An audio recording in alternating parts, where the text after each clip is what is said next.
شبوي تشفت جرا ظاني انه كهجومك قالك هي السر داعش الهمي محاوره يعني من بهن الانبار وصلاح الدين وموصل داعش هكا باز دا هكا رفي اتجاه رقة ربن شون كمركز واني رئيسي الويدريا شنقال معبرك استراتيجية بو هكا امدادات بوان بو شر داعش يان هكا وقتي او برفن يان مثلا خلككي مدني وسيفيل نقل كانش موصلي والشنقالي بو رقة بريا شنقالي كونتور كلنا شنقالي قالكا جرينجا چونكا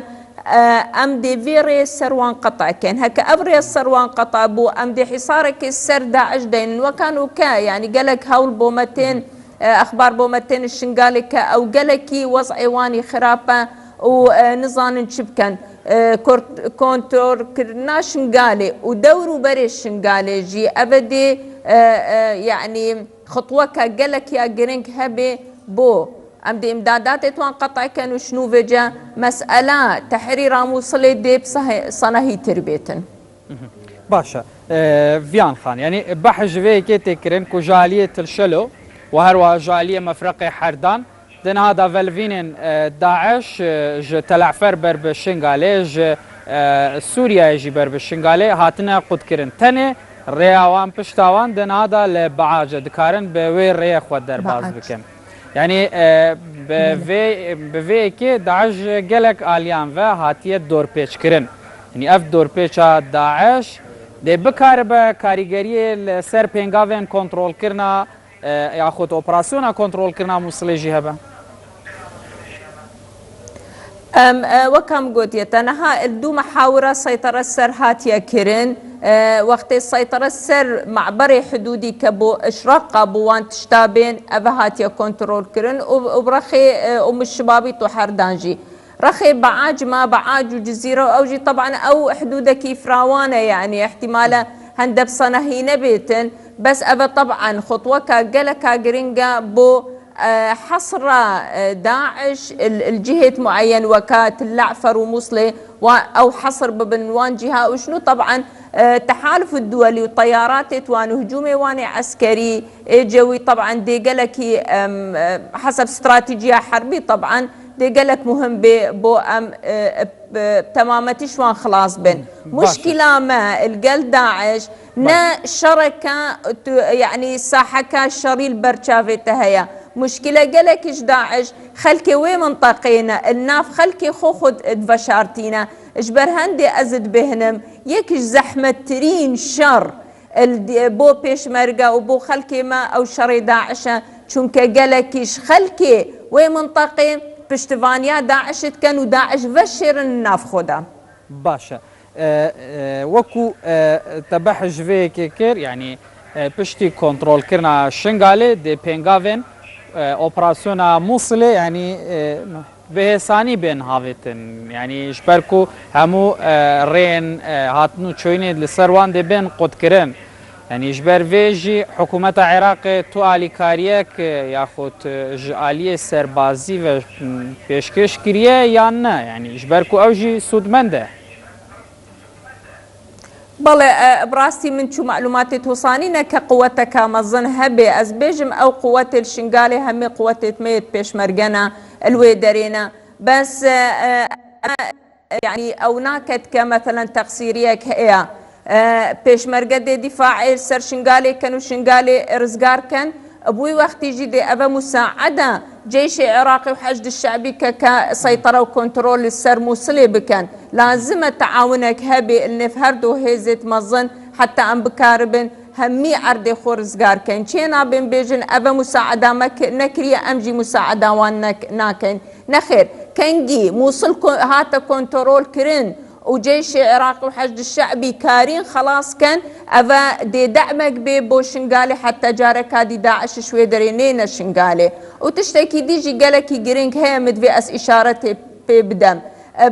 برأيي من انه امدس بيب كان بروجي كشنغال بيت السر هريما كردستان بشكل رسمي چونك براستي او تشتي بسري ما هاتي الجيناريت مو دورو بريت ما قالك تشتكي زحمة بو وأم نكارن روجك إجبير كان بسري مكرن أم لازم شنقال فقر نسر حماية كردستاني وكردستان في جشنها وباش بشتفانيا ما بكن. بله کاک حسین پێت وایە کۆنتڕۆلکردنی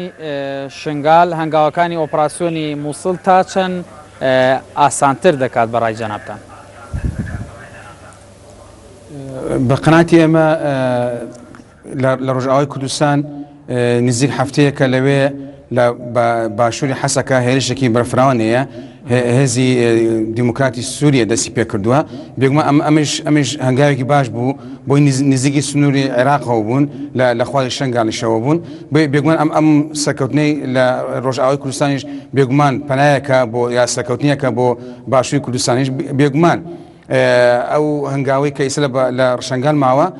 هەنگاوی گرنگە بۆ ئازادکردنی شنگال ئەمە خۆی لە خۆی زەربێکی گەورە ئەبێ لە داعش بۆی لە هەموو دەوروبەری مووسڵ ئەو جێگانی کە داعش هاوکاری بۆ هات هەم لە تورکیەوە هەم لە ڕقەوە ئەمان هەمیلی ئەگترێ بێگومان ئەمە هەنگاوی گرنگە بێ هەم بۆ کۆنتڕۆلکردنەوەی شنگال بە تەواوەتی دەست داعش هەم ئەوەش ئەو هەنگاوێکی قەناعەتی ئێمە هەنگاوی دووەمە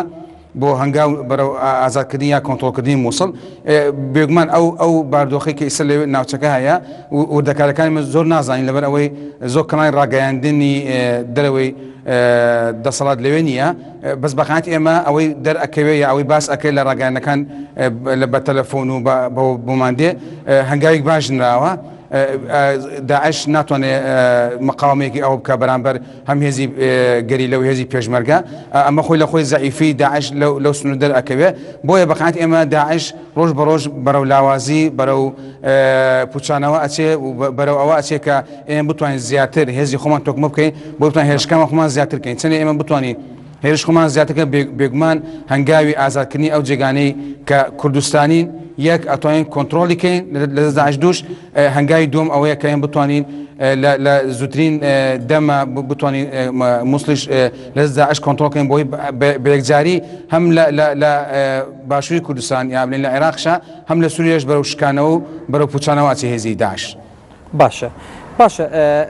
ڤیان خان یعنی تە بەحسابەیەکێ کرد و هەوڵ بێداین شنگال vegere ser herêma Kurdistanê yanî li gor we hîç pêngavek hatiye avêtin ji bo ku şingal vegere ser herêma Kurdistanê yaxud denaha da tenê yanî pêşmerge û hêzên Kurdî li Şingalê hene yanî li gor we êdî hûn bawerin careke din hêzên Iraqî wê bikevin Şingalê. يعني أبى طبعا مثالك بسيطة كأبي هاتينا شنقالي رزقار كان هر هزيت كردينا هر بيشمرجنا بمعنى لازم إنه كخطوات جدية بيش حكومتها كردستاني وحكومتها عراقي شو معترضنا بالسر وقرنا شنقالي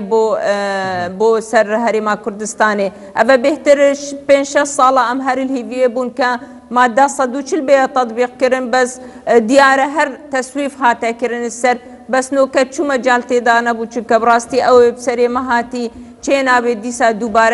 دوباره بكن لازم حمايتك باش بو مهبي و ام البن حمايتا هريما كردستان بين باشه ده نهادا پێشمەرگە و ئۆپراسیۆن دەست پێکری ینی ji بۆی